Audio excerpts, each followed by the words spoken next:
Muy bien, buenas ya tarde, ¿no? O buen mediodía, como dicen acá en Uruguay.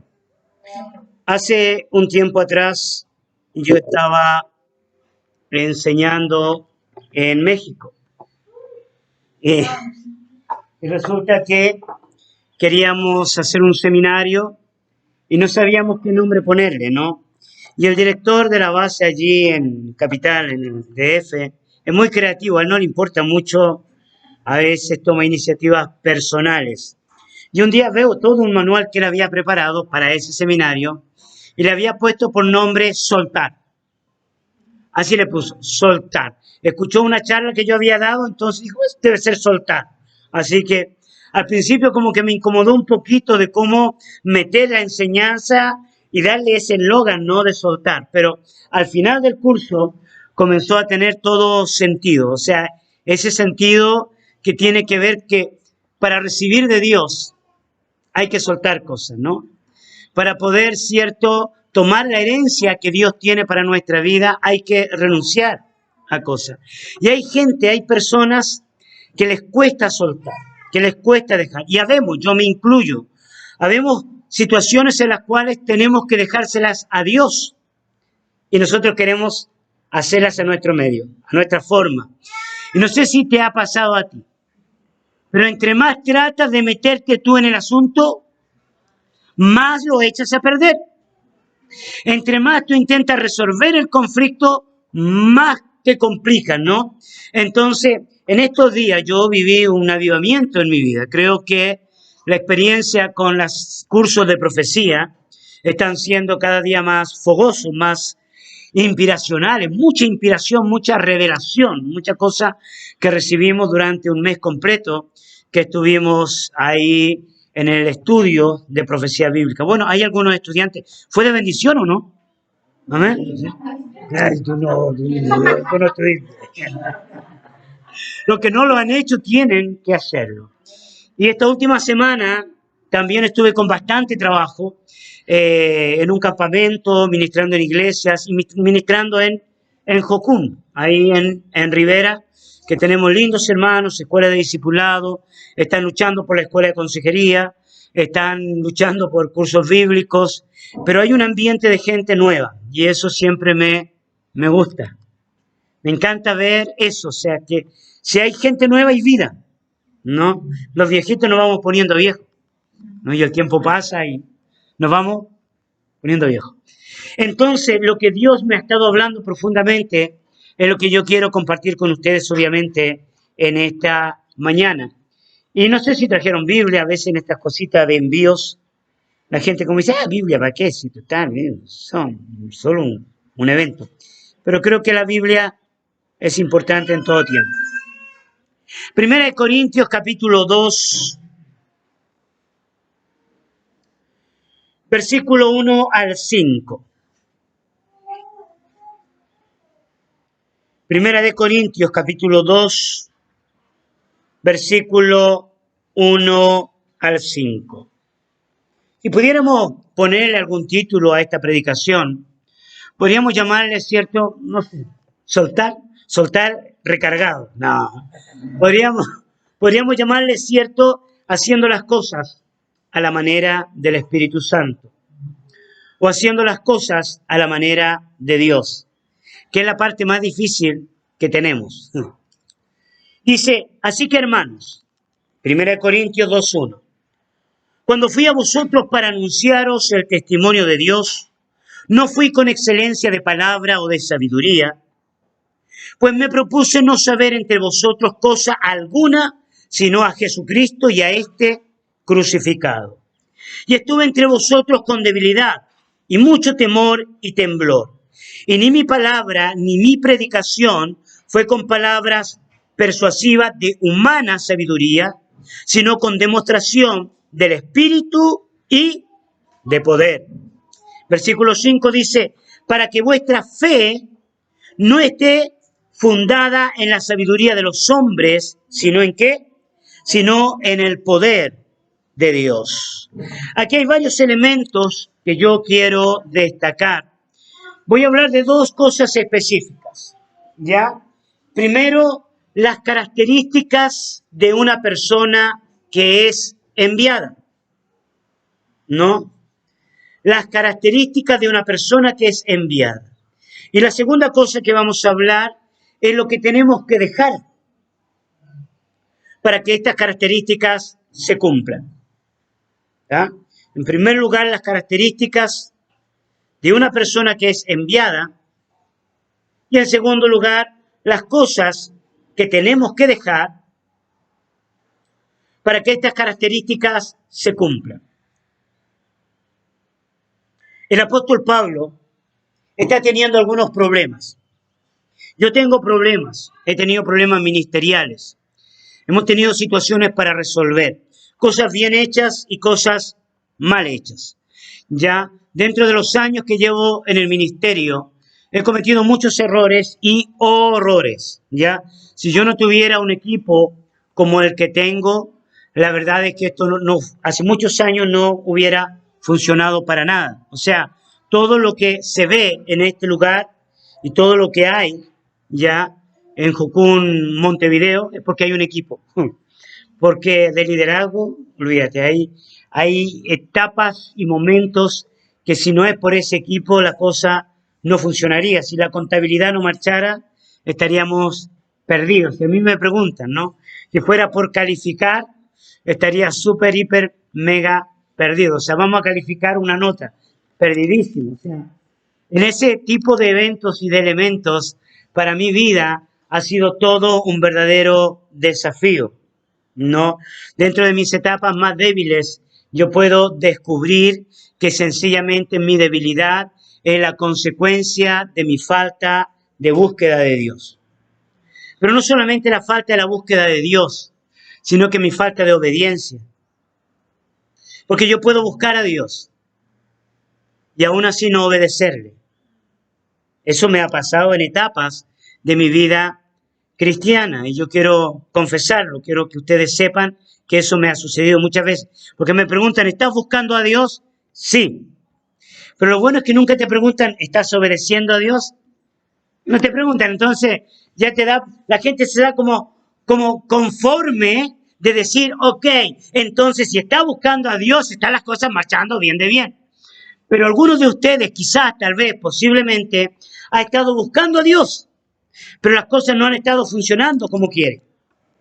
¿Y por qué? Porque falta ese segundo elemento importante, que es la obediencia, ¿no? Ahora, para obedecer a mí me ha sido muy difícil también. Pero qué difícil es obedecer. Qué difícil a veces cumplir una palabra. Qué difícil es tomar una responsabilidad. Qué difícil es cumplir un horario. Qué difícil es levantarse temprano para preparar algo. Qué difícil es animar a alguien cuando ni tú estás animado. Qué difícil. Bueno, y podríamos seguir enumerando las dificultades que se nos presentan en nuestra vida. Y en etapas de mi vida ha sido difícil hacer esas cosas. Y a veces, humanamente, carnalmente, lo hago. Lo hago. Y humanamente y carnalmente las cosas siguen marchando. Siguen funcionando. Pero la verdad es que Dios no quiere eso. Yo veo que hay ministerios que sobreviven por misericordia, hermano. Son supervivientes a los holocaustos de la carnalidad. No sé si sonó bonito, ¿no? Pero suena feo también. Es terrible. ¿Ok? Y es terrible pensarlo así, pero sobreviven. Y hace unos meses atrás el Señor me llevó a cambiar mi oración. El Señor me dice, bueno, no me dice, pero yo siento en mi espíritu, no es que Dios me haya hablado, yo clamo tanto por misericordia. Clamo por misericordia. Y de pronto viene a mi mente, si yo sigo orando por la misericordia de Dios, toda mi vida va a estar basada en la plataforma de la misericordia del Señor. ¿Y qué es la misericordia de Dios? La misericordia de Dios es eso. No te da para más. O sea, no te da para más. Eres un sobreviviente del holocausto espiritual solo por misericordia. ¿Ya? Si no existiera esto, hoy esto existe gracias a la misericordia del Señor. Tenemos una escuela por misericordia de Dios. Tenemos un ministerio por misericordia de Dios. Mi familia está bien por misericordia de Dios. Y de pronto en medio de la oración, en mi espíritu, no es que Dios me haya hablado, es como un, oye, cortala, po, en chilensis vulgaris. ¿Por qué siempre misericordia? ¿Y la gracia dónde está?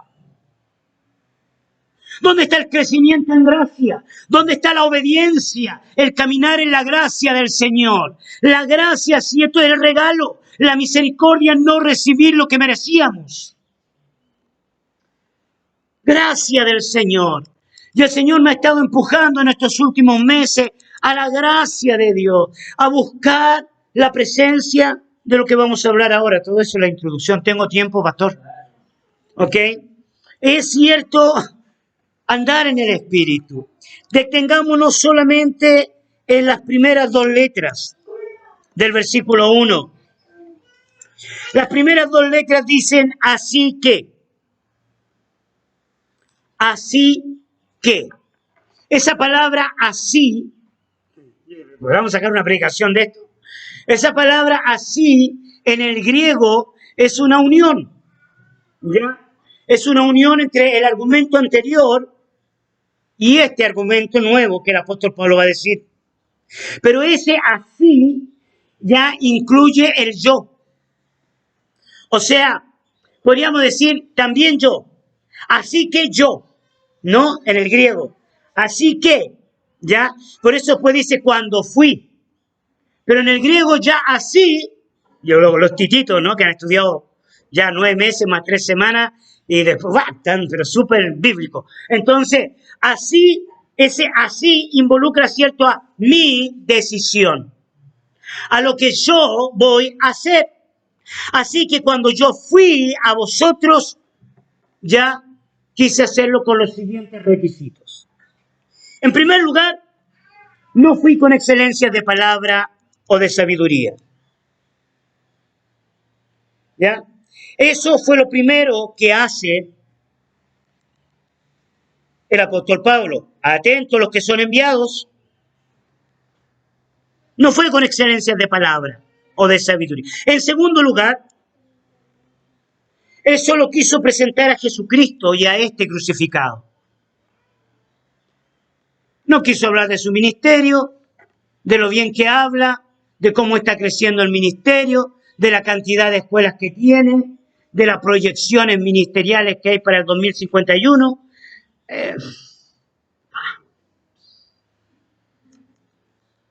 No, lo único que se propone es presentar a Cristo y a este crucificado. Una advertencia, iglesia del Señor, que lo estoy predicando en todas partes. ¿Cuál es la advertencia? En la actualidad mucha gente está hablando sobre la segunda venida del Señor. Todos los acontecimientos que están sucediendo mundiales te crean una ansiedad, un miedo, una inseguridad, una inestabilidad que los evangélicos lo disfrazan con espiritualidad. ¿Está? Y el mensaje principal del evangelio no es la segunda venida del Señor. Para los creyentes sí. Nosotros esperamos a Cristo. Pero para el mundo son las buenas noticias de salvación. Es presentar a Cristo y a este crucificado. A Cristo, porque mientras tú estés diciéndole, pongan la mirada, ¿cierto?, en Ucrania, pongan la mirada en la vacuna, pongan la mirada en las señales, se olvidan de predicar a quién. A Cristo y a este crucificado. En tercer lugar, porque no puedo detenerme mucho, dice que fue con debilidad y mucho temor y temblor. ¡Wow! En tercer lugar, fue con mucha debilidad, temor y temblor. Debilidad, temor y temblor. Y esto no tiene que ver con la naturaleza humana. Esto no tiene que ver, voy a ir cansado, agotado físicamente, voy a ir enfermo en mi propiedad. No, esto tiene que ver con carácter. Podríamos resumirlo de una sola palabra esto: humildad. Esa debilidad se asocia a la humildad. Ese temor se asocia, cierto, a la humildad y al temor de Dios. Y esa debilidad ¿cierto? Se asocia a la dependencia en Dios, no a una enfermedad física. Dependencia en Dios. Hay gente que lo asocia. No. O sea, había una dependencia total en él. Y ahí dice, la cuarta cosa, su mensaje fue con demostración de espíritu y de poder. Espíritu con mayúscula, ¿ya? Su mensaje fue con demostración de espíritu y poder.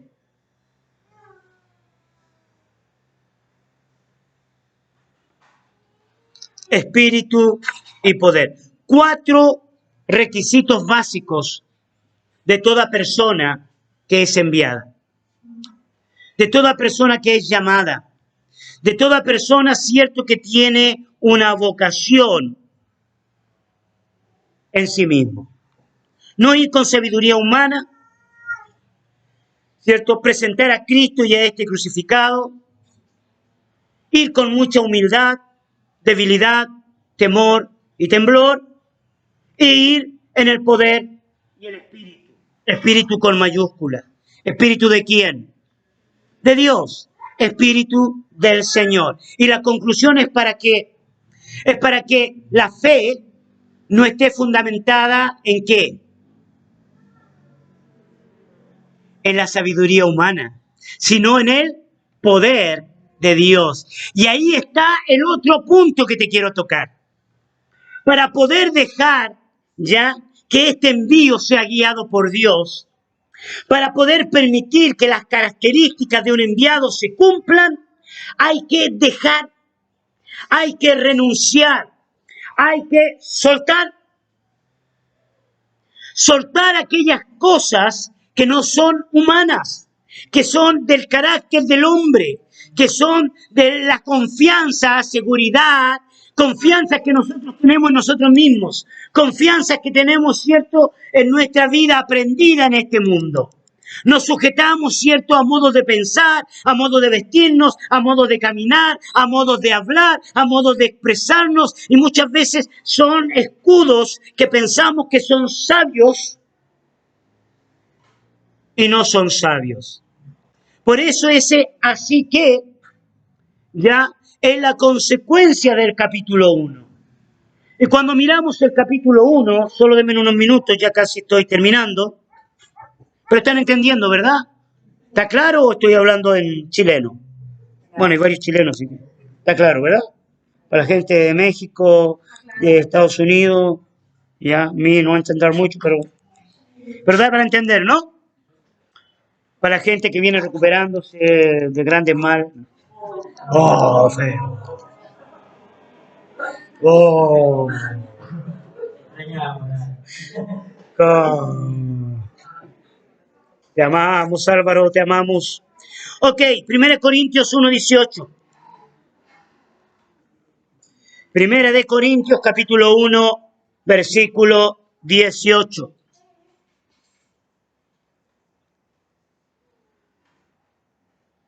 Porque la palabra de la cruz es locura a los que se pierden, pero a los que se salvan, esto es a nosotros, es poder de Dios. Pues está escrito, destruiré la sabiduría de quienes. Tenga cuidado, porque si usted es enviado en la sabiduría humana, todo lo que construya en esa sabiduría humana puede ser destruida. ¿Y destruida por quién? Por Dios. Qué fuerte, ¿no? Y siento la presencia del Espíritu Santo cuando le estoy diciendo esto.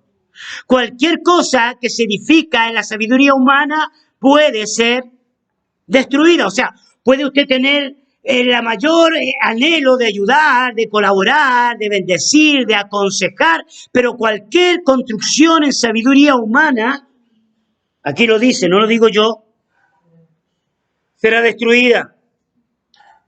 Y desecharé el entendimiento de los entendidos. No es que gloria a Dios por los ignorantes del mundo y los tontos del mundo. No. Ya, no malinterprete esto. No es como bienaventurados los torpes de la tierra porque de sus torpes. No. Estamos hablando precisamente cuando la sabiduría humana edifica el orgullo. Estamos hablando cuando el entendimiento de las cosas edifica orgullo y te hace poner la mirada en la gente, te hace poner la mirada en personas. Y yo siempre le digo a la gente que trabaja conmigo, trabajemos de tal manera que nadie sepa quién es el líder. Bueno, el líder no pasa nunca, pero trabajemos de tal manera que sea así. Dice el versículo 20, ¿dónde está el sabio? ¿Dónde está el escriba? ¿Dónde está el disipador de este siglo? ¿No ha enloquecido Dios la sabiduría del mundo? Porque ya que en la sabiduría de Dios el mundo no le conoció a Dios, mediante la sabiduría agradó a Dios salvar a los creyentes por la locura de ¿qué? La locura de la predicación. Mis queridos tititos, ustedes serán enviados a Paraguay. Algo Dios está haciendo con Paraguay. No es casualidad, ya que Vivi esté allá pasando un tiempo. No es casualidad que hace 3 meses atrás, sin que ustedes sepan, me haya llamado un líder de Paraguay y me haya invitado a hacer una gira por diferentes ciudades en Paraguay. Yo voy a estar en las próximas semanas en 5 ciudades, quizás 6 ciudades del Paraguay, compartiendo la palabra del Señor. Y créame, nada de esto fue planificado. Nada de esto fue organizado. ¿Sabes quién yo creo que está organizando esto? Es la locura de la predicación. Es el Espíritu Santo. Hace 2 meses atrás más o menos, yo estaba allí recién llegado, ya agraciada, 28-16, caminando tranquilamente y de pronto recibo una llamada, ¿ya? Y era un Michel. Yo conocí a un Michel cuando yo era joven en mi iglesia. No me acuerdo de otro Michel, ¿ya?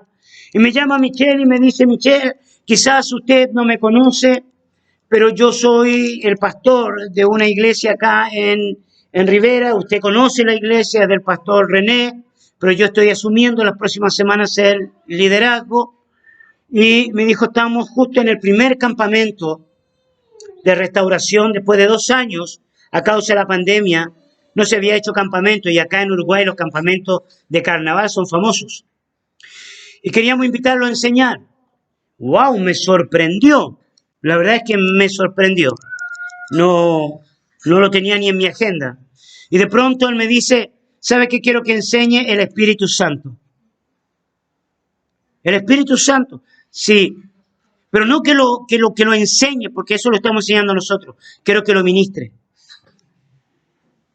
Tiene 4 enseñanzas, 4 para hacerlo. Y yo me quedé como, wow, uno de mis temas preferidos, Espíritu Santo, la salsa, ¿no? Una iglesia grande, una cantidad de jóvenes impresionante. Pero no es todo, o sea, yo cuelgo, bueno, no se cuelga, se apaga, en mi época se colgaba. Ustedes no conocen lo que es colgar el teléfono, ¿no? Bueno, en mi época se colgaba, ¿ya? Pero apago el teléfono y vuelve a sonar. Y me escribe Marsilio, el director de la base en Rivera, y me dice, Daniel, estoy enterado que estás viniendo a Rivera. Corren rápido las noticias. Bueno, pueblo chico. Pueblo chico, unción gloriosa, iba a decir yo. No me dejó terminar, iba a decir unción gloriosa, ¿no? Y me llama y me dice, ¿podés venir a enseñar a la EDE? Y le dije, ok, perfecto, eso es la mañana y las otras cosas que normalmente son tarde-noche. Me dice, quiero que enseñes sobre el Espíritu Santo.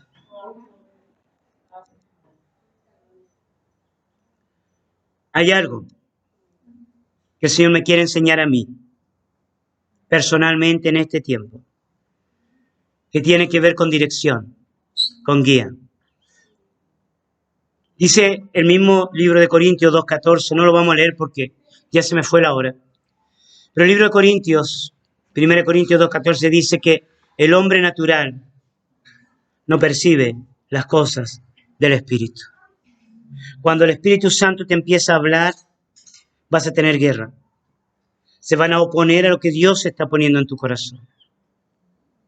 Vas a tener oposición, vas a tener dificultad.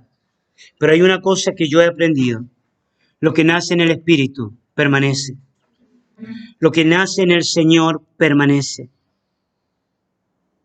Creo que en este viaje a Rivera fue uno de los viajes donde me sentí muy honrado. Sentí mucha honra de parte del Señor. Mucha honra de parte de la iglesia local. Fue tremendo. Estuve no solamente con esa iglesia, estuve con otra iglesia también. Muy honrado. Y queridos hermanos de Tito, ustedes están siendo enviados en el Espíritu para que vean cosas espirituales, para que vean lo sobrenatural de Dios. Las semillas sembradas en el Espíritu van a producir frutos. Las semillas que son sembradas humanamente son de corta duración. A veces uno trata de convencer a alguien que vaya a un lugar y capaz que lo convences y va, pero va a ser un dolor de cabeza. Cuando lo haces con tu fuerza, no prospera, no va a prosperar. Pero cuando tú empiezas a relacionarte con el Espíritu Santo, no hay nada oculto delante de Él. Estaba teniendo un XL, uno de los varios XL que estoy tratando en estos días, y el Señor me da una palabra, una situación difícil, ¿no? Y el Señor me da una palabra y me dice, porque no quiero sacrificio, que yo lo daría. Y yo entendí, no te calenté la cabeza con esta vaina. Salió un colombiano, ¿no? Así, no te calientes la cabeza. ¿Me entiendes? Y eso es el Espíritu Santo. Señor, quiero darte gracias por esta palabra. Gracias, Señor. Nos sentimos tan gozosos de ser parte de la extensión del reino. Y al enviar equipos a otros países, Señor, es una honra. No somos merecedores y sabemos que es tu misericordia, pero queremos caminar por gracia. Queremos que tu gracia, Señor, esté en todos los asuntos de este ministerio. Son los regalos los que queremos recibir. Regalos de tu Espíritu para esta chacra, para esta base, para los futuros estudiantes que la están peleando por llegar hasta acá, por el personal que la está peleando por llegar hasta acá. Señor, tú peleas por ellos. Tu palabra dice que si Jehová no edifica la casa, en vano trabajan los que la edifican. Queremos, Señor, que tú edifiques. Y así como el apóstol Pablo un día fue, Señor, y se propuso ir, no con excelencias de palabras, de humana sabiduría, sino que prefirió presentar a Cristo y a este crucificado para que la gente viera el poder y la autoridad de Cristo. Señor, que la gente en Paraguay pueda ver el poder y la autoridad de Cristo.